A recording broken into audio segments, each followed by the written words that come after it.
前2冬因为疫情的考量，盐水蜂仔炮规模较少，只有盐水各种的主炮声有释放。今年挥别疫情阴霾，除了主炮声，也恢复射警沿街放蜂仔炮。为整理大街小巷的炮屑，环保局调度北河、下营、柳营、客家、后壁、东山、麻豆、新营、六甲、官田、嘉义以及咸水等10个区队，总共185名清洁队员以及机具出动整理环境，总共清出23栋的粪扫。我们的环保志工跟清洁队员对漏夜进行这个清运跟扫除。那总共这个到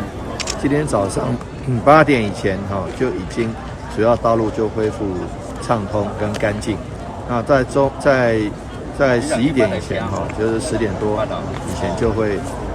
就已经恢复了所有盐水的大街小巷的干净。那当然我们还是需要持续的去巡查，以确保100%能够恢复这个干净。那所以说我们希望这个也清出蛮多车的这个垃圾那也希望说参加这种大型活动大家也能够把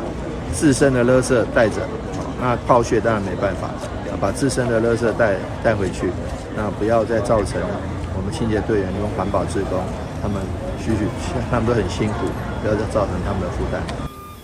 环保局长许仁哲指出，环保局特别事前推演恢复沿街放蜂仔炮，清洁范围扩大，所需要人力、机具以及工作动线等。今年加派6架、官田、嘉义等清洁队员恢复环境清洁。事实上，环保局不止先后，自活动一开始，就区队的清洁人员行动维护环境，对着环保局当年的辛苦付出，也非常感谢。